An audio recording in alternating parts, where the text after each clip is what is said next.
We have 7 teams. Each team has 3 minutes to give their pitch, and then we have 2 minutes of questions from our jury. And if you have seen me host a pitching competition before, you know that I show no mercy. If you go overtime on your pitch, I will be up here faster than the FBI running after ISIS, okay? Bam, it ends at 3 minutes. This is how it's gonna go. Okay, we have our first team up here. We have Pina Soyata from Automate. Take it away.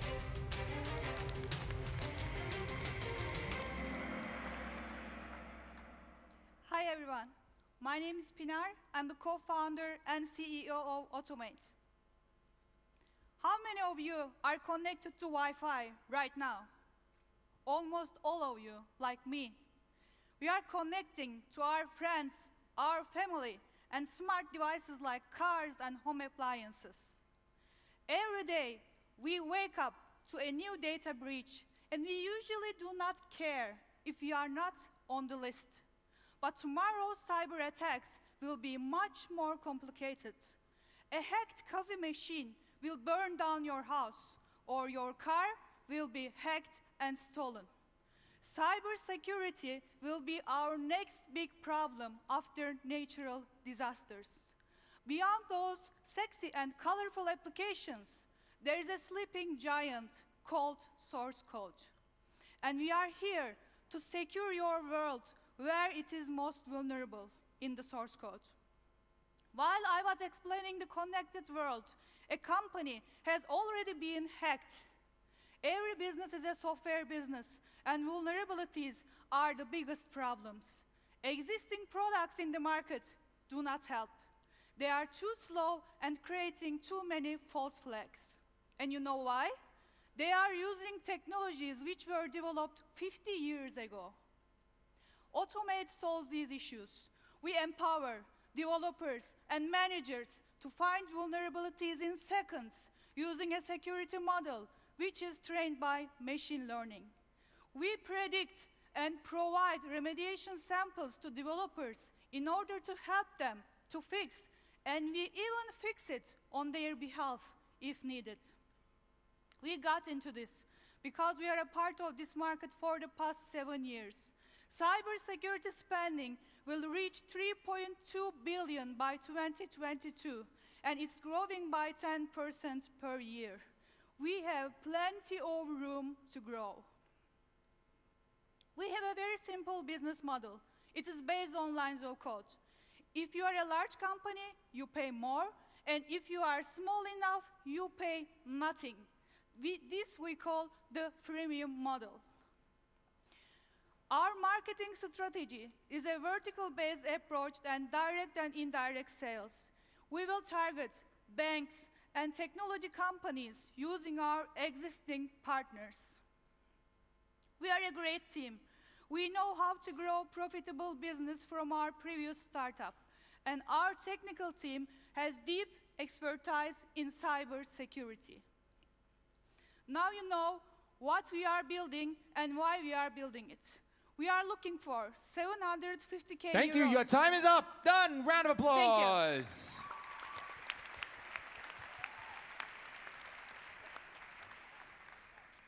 Jury, please take it away. Hello. What do you feel will be the biggest challenge you need to solve with your company in 2020? Sorry? What do you feel is the biggest challenge that you are fronting with your company in this year, during this year? Yes, our biggest challenge is we are working on a technology, and we are creating it from scratch. And we are using machine learning and natural language processing on the source code. Technology development part is our biggest challenge. What's the initial market that you're focusing on? And it's a two-part question. Where do you think the biggest opportunity is? Is it the SMB side or the enterprise side? And which national geography are you focusing on?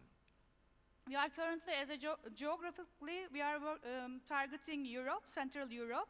But we believe that everyone is our customer because every startup here who has a website or an application or who is dealing with software is our potential customer.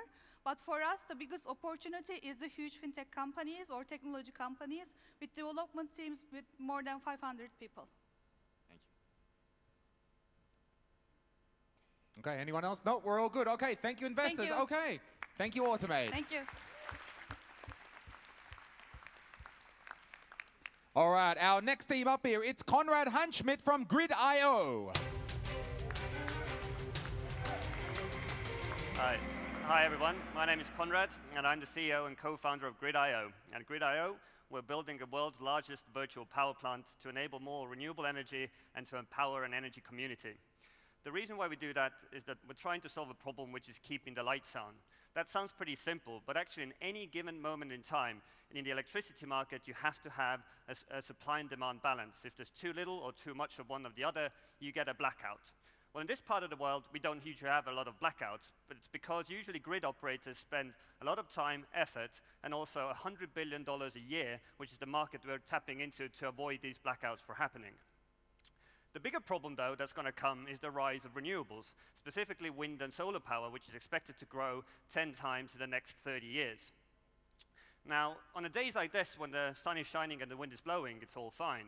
But when conditions change, then you quickly have to replace the electricity coming from these turbines. Back in the old days, or until now, you would use an old dirty fossil fuel power plant and ramp that up. But that's not going to be possible anymore due to CO2 constraints and cost issues.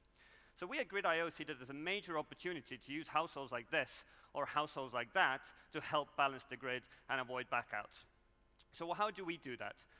Using our technology, we combine together the large electricity consuming and producing devices such as electric heaters, electric boilers, batteries, electric vehicle chargers into a virtual power plant, first on a household level, and then we combine these households into a larger virtual power plant that we then connect to the power market and help solve these grid problems that I was just talking about. So therefore, we have a virtual power plant that we can adjust the power consumption up and down without the homeowner really noticing, and in return, we get cash from the power market that we distribute back to the customers, taking a 30% service fee. So how do we really do it? Well, first of all, we connect our customers using our own intelligent controller, which can go in and connect electric boilers and electric heaters, but we're already working with third-party smart devices that are already in people's homes that we can use to provide a similar service. Once a customer is connected, then we just use our cloud engine to make second-by-second decisions on how to balance supply and demand of electricity. We're already working with 5 Finnish energy companies who have a total of 150,000 household customers, and we started making our first installations in January this year. In terms of a business model, it's pretty simple. It costs about 100 euros to get our technology set up at a home, and we expect to earn about 100 to 150 euros per year, meaning a payback of less than 1 year. We're not only focusing on Finland and Scandinavia. Actually, in Europe, we see that there's going to be nearly 100 million households that have to be connected to the power market. Globally, by 2040, that number should be 1 billion that we are all aiming to connect. These are a team of virtual power plant builders, and we are looking for more people to join our team, especially if they help with our gender balance. Thank you very much.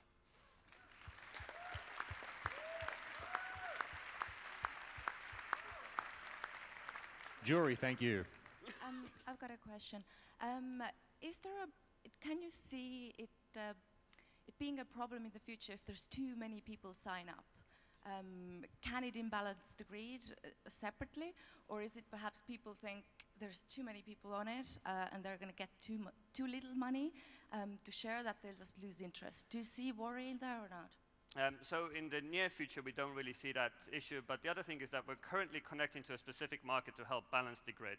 But we're also already thinking about new services that we can add, such as smart charging electric vehicles. So if your electric vehicle is at home during the night, you might as well charge them at the cheapest hours, not the most expensive hours.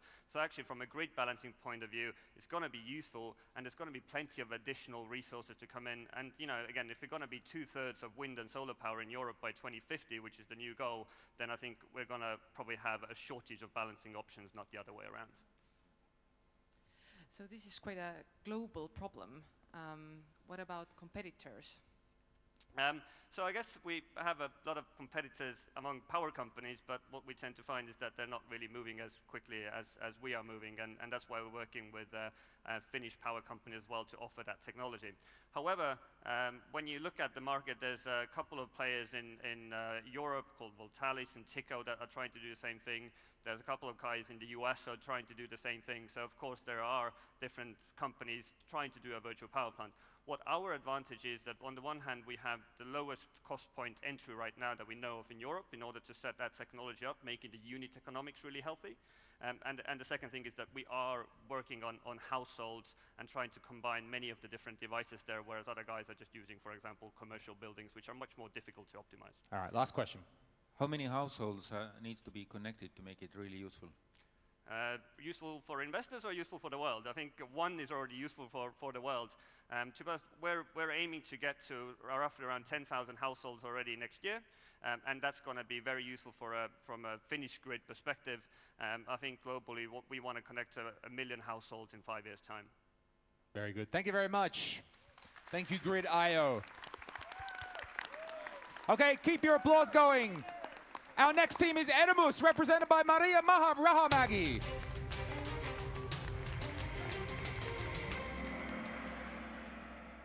Hi, my name is Maria, and I'm the founder of Edomus. For the past 5 years, I've been helping students to start their student companies. All of that as volunteer work and based on my own experience. During those 5 years, I've also worked in different industries and saw the difference what is being taught in schools and what is needed at work. Estonia lacks around 3,000 teachers in the next coming years. And in the world, we need to recruit around 68 million teachers to provide every child with primary and secondary education in the next 14 years. We need more teachers, but we need new kinds of teachers. We need people, scientists, engineers, and specialists like you guys to go to school to teach subjects you feel passionate about, to share the 21st century skills. Edumus is a platform which brings together specialists who want to teach and schools who need their competencies, in addition to the 21st century curriculum. So we are developing a software platform and a training program. The software will bring together the schools and teachers, and the training program will ensure that the teachers will get the best teaching experience they possibly could. What makes Edumus different from the competitors is that Edumus teachers don't have to sacrifice their current lifestyle to contribute to education. They don't get paid, however, they will get mentoring and training program, which is what both them and the schools value the most. If 5% of classes in Estonian schools would be given by Edumus teachers, we would have around 3,000 of them. If that would be the case in the EU, we would have 1.4 million Edumus teachers. To expand around the world, we will start licensing Edumus program out to non-profits in other countries, so they too could get specialists to teach in their schools. We have already piloted with 13 teachers in Estonian schools. We have published articles and participated in multiple competitions.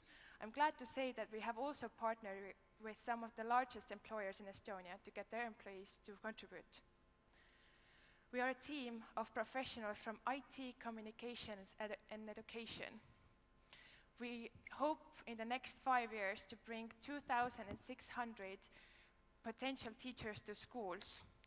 And we hope that an investment of 50,000 euros will do that. Thank you. I'm Maria, and this is Edumus.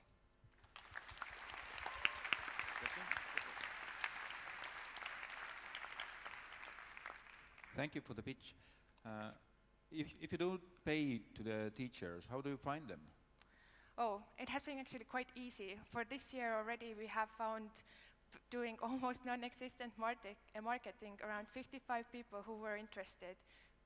Specialists like people over here are really eager to share their passion and teach, because not only do they get energy from that, they also learn participating in the Edumus program.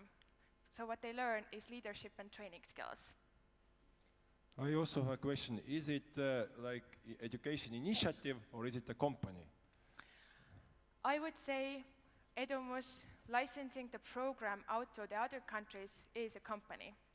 What will implement it in those countries would be education initiatives. can you tell me a little bit more about the business model? So the business models, you're selling the programs, right? The teaching programs, but then there's also seems like there's a software platform, there's a marketplace, is that right?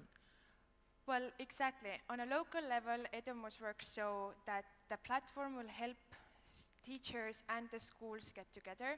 We will train Edumus teachers so they will feel comfortable in front of the class and would succeed. And for that, the schools pay Edumus for the teaching. On the company level, then those local initiatives pay Edumus a licensing fee to use the platform, use the training program, use everything. Thank you. Thanks. Okay, thank you very much. Okay, thank you, Edamos. Thank you, Maria. Okay, we have 4 more teams to go. Our next team is Pekin, represented by Fabis Alamalaman.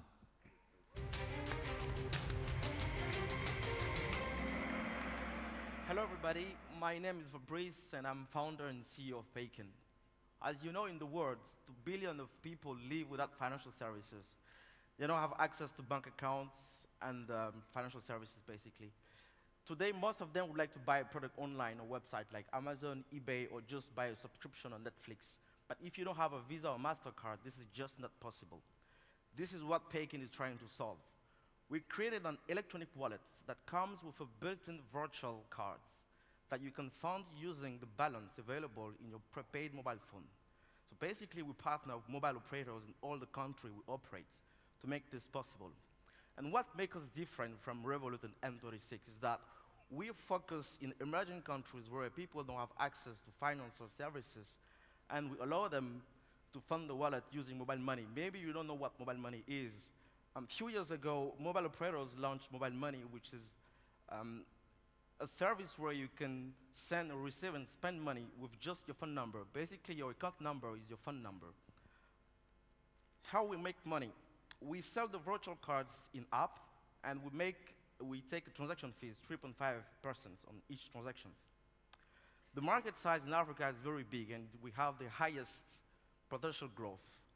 We have today 1 billion transactions every day, and this is expected to grow in the next 5 years. Our first target country is Ivory Coast, where we have our serviceable, obtainable market is 6.5 million internet users, and we plan to reach 10% of this market in the next 2-3 years. We launched the product 1 year ago. Last year, we performed 650K transactions, and we made almost 60K revenue. Our users actually use the card a lot to pay for Facebook ads. PayPal, Netflix, and Amazon means that we have a lot of small businesses that use our products to promote their services online. What to do next? Currently, we just have the virtual cards, and now we plan to issue plastic cards in order to give more ability to our users to withdraw money at the ATM and be able to pay at merchants. We are also doing a partnership with insurance companies. We recently got a partnership with 7 insurance companies in Ivory Coast, so you can now buy insurance using the wallets. We're currently operating in Ivory Coast, but the plan is now to expand in the French-speaking countries in West Africa, Senegal, Mali, and Cameroon. We have a team with experience from financial institutions in Europe. I was working myself for BNP Paribas and my co-founder as well. And we have good advisors from STARTUP wise guys and previous investors as well. We established a local team in Ivory Coast to work on customer support, marketing, and business development locally. We've been backed by STARTUP wise guys, as I mentioned. And okay, thank you, sir. Your time is up. Round of applause. Pekin. Okay. That's good. Stay there. 2 minutes. Stay there. Stay there. Okay, Stay there. if you have any questions. Let's go to our jury. Yes. Yeah, thank you for the pitch. Yeah. Are telcos your partners or competitors? Can they just come and take over your business if it's big enough and interesting? So we have currently local banks that provide plastic cards, but we are the first company to issue virtual cards in the markets. And our solution is quite standalone because you can just fund the card using the mobile app, like you can generate a virtual card 1 a.m. in your bed. Yeah, but I mean, are telcos, the mobile operators, your partners or competitors? We are partners. We are complementary. So basically, you cannot use mobile money to buy on Amazon or Netflix. You can just use it to send money locally. So Paykin is providing a service on top of that. Yeah, but can they just come and take over your business if it's interesting enough? I mean, big enough? This is quite possible, but then we'll be competing with them. So that actually leads to my next question then. So what makes your business defensible? Come again? What makes your business defensible? What's your moat? We sell the virtual card and we have transaction fees. If I got you correctly. No, you didn't get me correctly. So let me ask you, as your business becomes bigger, I think what my friend is asking is how do you defend your business against competitors, right? Like how do you have an edge? Yes, for currently the virtual card is just a hook, because we plan to have insurance product and do loan in the future. Yeah, great, thank you. Yeah. Okay, we're done here. Excellent. Okay, 3 more teams to go. We have Tom's Kneeparts representing the Jeff app.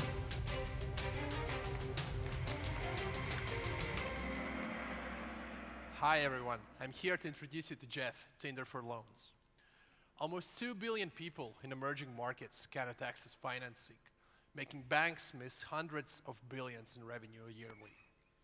In Southeast Asia, the situation is particularly bad. Just every 3rd person has a bank account, even less have credit history, making it truly difficult for these people to access credit. However, most of these people have tremendous amount of valuable alternative data, telecommunications, social media, and much more. So we built Jeff, a loan broker putting this data to good use to boost financial inclusion.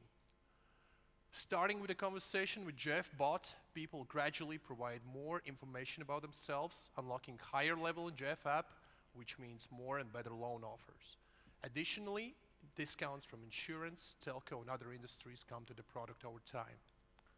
We give access to money in a seamless way for borrowers and unlock new client segments with key metric improvements for banks. So alternative data is no longer a buzzword in financial services, as there are successful cases all over the world already today. How do we make money? Banks pay us per each client and loan we send their way. As we send more data about each person, fees increase. Ultimate ambition is to become an alternative credit bureau.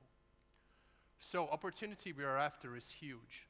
Just the 8 target countries already combine to almost $1 trillion in annual consumer finance volume. Competition-wise, we excel by combining splendid borrower experience with data-rich solution for banks. Team-wise, we are cut out to succeed here, combining over 40 years of fintech experience, and we are just in our 20s. So we started less than a year ago, switched full-time less than 6 months ago. We've closed our first funding round, been covered by Forbes USA, built a pipeline of 100 companies, 6 of which integrated, all of them in Vietnam, and over 10,000 users in our customer base in 3 months' time. So what's coming next? We are soon launching a much improved design with Jeff the dog as our mascot.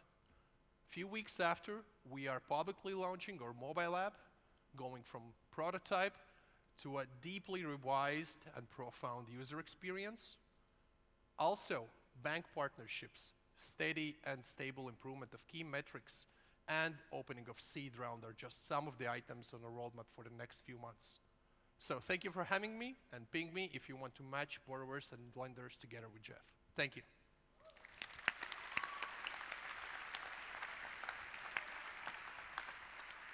So, questions? Yeah, thank you for the pitch. How do you help people without the bank account to get access to the loans? Sure, good question. So one thing, for example, about Vietnam, they don't have a centralized ID number like in Estonia or any other kind of European country, for instance. What is of importance is phone number, cross-checking data from multiple different sources to kind of centralize and unify it, as well as to basically analyze their behavior. So no one in the market is currently unifying and doing that in a centralized way, so that's the problem we are looking to solve. So you are a bunch of Latvian guys, right? Not only Latvian, Okay. so there's a second part to this question. Yes. And you are operating in Vietnamese market. Yeah, right now. Where does your Sorry. where does your market knowledge and network come from? That's the end of the question. Sure, okay, thank you. So number one, we're not only Latvian guys, we actually have one Estonian person, British person residing in Estonia to be precise, helping us a bit.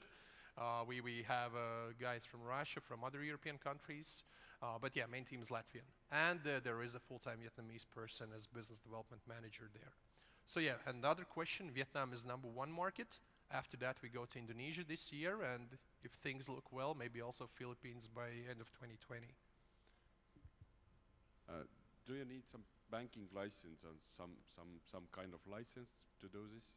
Sure, so in Vietnam, not really. The only thing we need, to the best of our research and knowledge at the moment, is digital business license, which is not too much of a hassle to acquire. In Indonesia, things get a bit more tricky, so that's why we didn't want to go there as a first market. All right, we're all good. Thank you very much. Thank you, Thank you. Jeff App. Okay, two more teams to go. We have Kasper Kikkebil from Lumebot.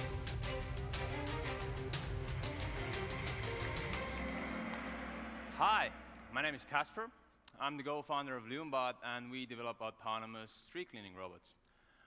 We want to make sure that you can use the sidewalks all day, all around the year. So we have one of our robots right here, so you can take a look what we're talking about now.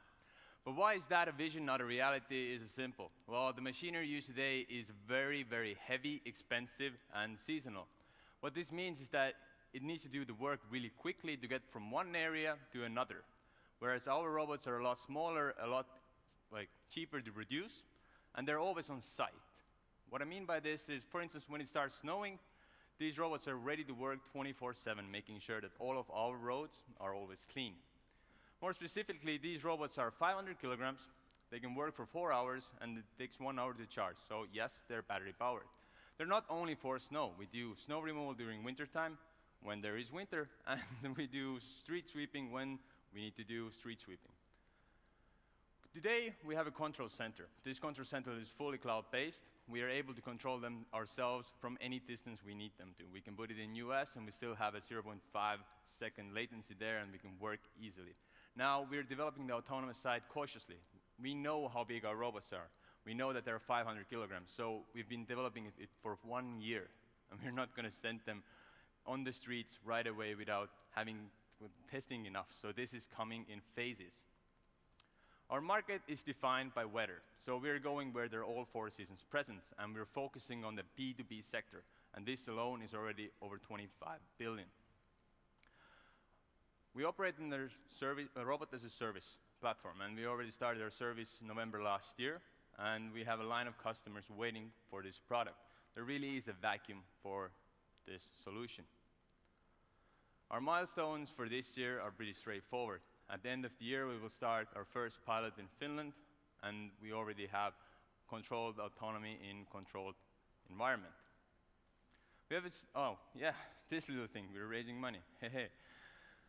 We are raising 500K at the moment to cover our needs for the grants, as well as this milestone map you saw right there. This doesn't take into account the grants. We have done 1 round of financing before, and now we're going to do another.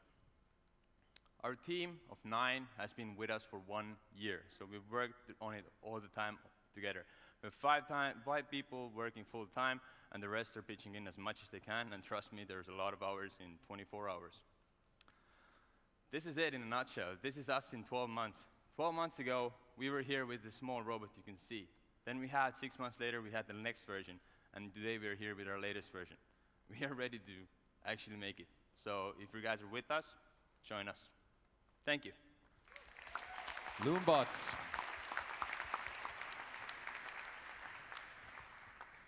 Yeah, thank you for the pitch.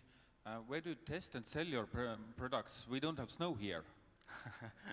That's why we have seasonal service. So this robot can do multiple things. We didn't predict winter this bad. So in our roadmap, the brush system is coming in March. Would have we known that, we would have started that as a first thing. But our clients are also service companies present in Scandinavia and Estonia. What does the competitive landscape look like? So when we strictly talk about autonomous robots in the sphere of street cleaning, there are robots mainly for street sweeping. And there's one competitor in US who is doing the same. During summertime, they're focusing on grass cutting, and wintertime, snow removal. So one-to-one, nothing, but roughly like 3-4 larger players. Why do you think you're going to win? Sorry. Why can we win? Well, first of all, we have a niche in the market that we're going after, so street sweeping and snow removal, which is the service that these customers are actually providing in Scandinavia and in Northern America. In Northern America, the eastern coast, of course. I'm not doing snow removal in San Francisco. We need street cleaning, though. Yes, street cleaning, street sweeping, all of that part. Oh, look at that, somebody else's slide. Yeah, this is not us, by the way. This is not an injury we caused. Like, I don't know They can't see that slide, bro. These guys also need some charging infrastructure. I assume in the beginning it just goes case by case, like you somehow pick the guys, you know, after they have done the work and put it back down the road. How do you see when they will be fully autonomous? Will there be some charging infrastructure that they connect to? Yeah, so we're also working with the government section of it. Government is not something that we're targeting because of the long sales cycle, but already we see the opportunity there to create these charging stations, not only for our robots, but for like e-scooters and so forth. And luckily, our team consists of the brightest heads who left Electric Levy to start this company. All right, very good. We're out of time. Thank you, Lumabots.